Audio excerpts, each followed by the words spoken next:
She's shy. She doesn't talk much. She's sensitive. She doesn't cook or clean. She's selfish. She doesn't like dogs. She's lazy. She's bored crazy. She's bad with money. She dresses weirdly. She's stuck up. She's judgmental. She's weird. She's not all that. Who does she think she is? I had a tumultuous childhood. I was born in a country named Guyana. At that time, Guyana wasn't developed like it is today.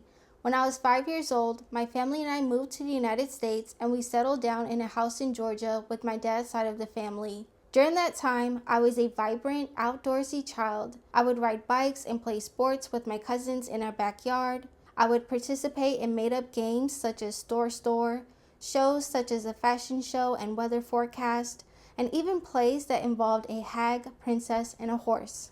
After several years, my family and I moved out of that house and into our own house. We had a big backyard, so I would still go outside to play with my sisters and cousins when they would visit. We would jump on our trampoline, play volleyball, and go swimming in our inflatable pool. During the first week of my freshman year of high school, my dad passed away due to a car accident. That moment changed all of our lives forever. For the first time, I barely passed one of my classes because I stopped caring about school as much as I did before. This is a big deal because as an immigrant and Asian, I was expected to do well in school so I could have more opportunities than my family did in the long run. Even though I was experiencing hardship during that time, I ended up graduating in the top 10% of my class. However, I didn't know what I wanted to major in or do as a career after college. Despite that, I applied to a technical college and picked a healthcare major I thought would lead to a viable career.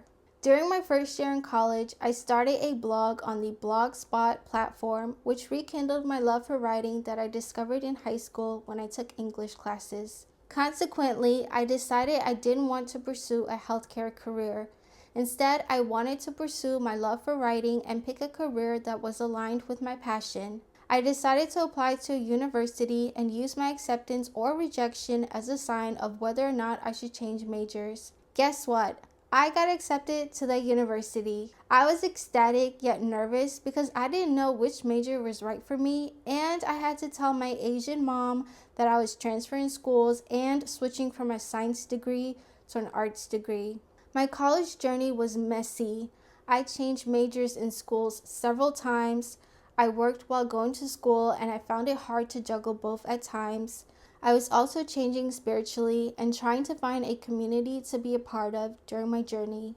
I need to rewind for a minute. During my summer break after high school and before college, one of my cousins passed away due to a car accident. She had attended my dad's funeral, and 4 years later, we were attending hers for a similar reason. My cousin and I were 8 months apart in age, so her death hit just as hard as my dad's death did. Both of their deaths led to me pursuing a relationship with God and changing my lifestyle overall. Let's fast forward a little. When I was in college, I took a public speaking course, joined a Toastmasters club, and participated in speech competitions. Those decisions helped me build my confidence and conquer my fear of public speaking. Those choices also helped me get certain job opportunities.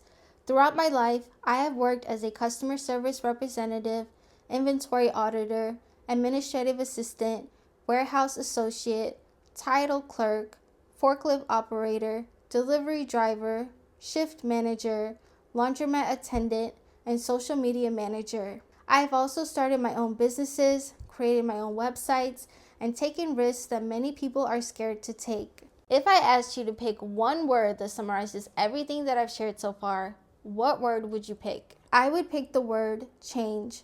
I have changed a lot in my lifetime, yet many people who have met me still see me and treat me as a version of myself that no longer exists. As you can tell, I experienced trauma growing up due to deaths in my family. I also experienced trauma from betrayals by relatives, friends, and romantic interests. For a long time, I was a people pleaser who lacked boundaries, had low self-esteem, and was desperate for love. Most of that was due to trauma, while some of that was due to social conditioning. As of today, I'm a recovering people pleaser who has boundaries and improved self-esteem and a new love and respect for myself. I'm still working on myself every day, and I'm proud of the progress I've made so far.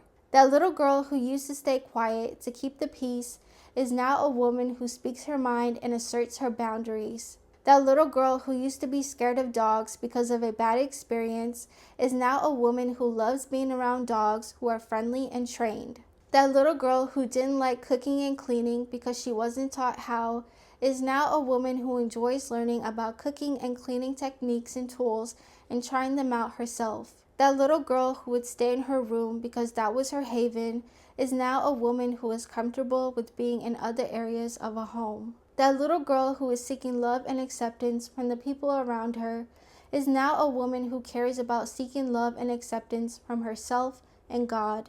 Many people have met me in different stages of my life, but none of them know who I am today. If you were to ask them about me, they would either describe a version of me that no longer exists or misconstrue a version of me they didn't like because I was different from them or stood up to them. If you were to ask me to describe myself 5 years ago versus today versus 5 years from now, my answers would be drastically different. That's because I'm constantly changing due to experiences, education, and personal development. This is your reminder that you're allowed to change too. You don't have to have the same opinions and beliefs all your life. You don't have to have the same habits and routines all your life. You don't have to live in the same city or work the same job all your life. You're allowed to change over time. You can change one thing or 5 things or everything about yourself and your life if you want. You can change your beliefs as you learn more about a topic or gain more experience.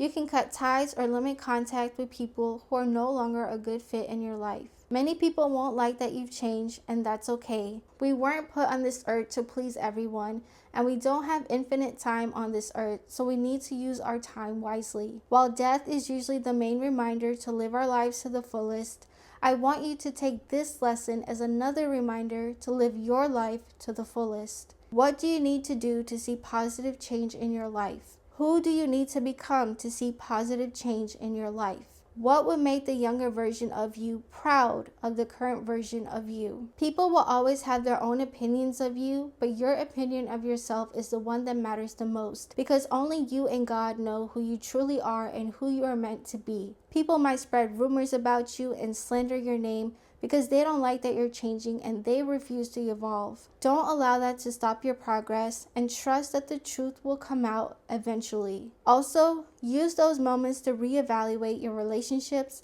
and make adjustments. That could mean limiting contact or going no contact, leaving an environment, or even taking legal action if needed. No matter how many times the world throws you curveballs, trust that you're capable of hitting them out of the park. You might need to adjust your viewpoint, stance, and approach, but if you're willing to bet on yourself, you can do what others call the impossible.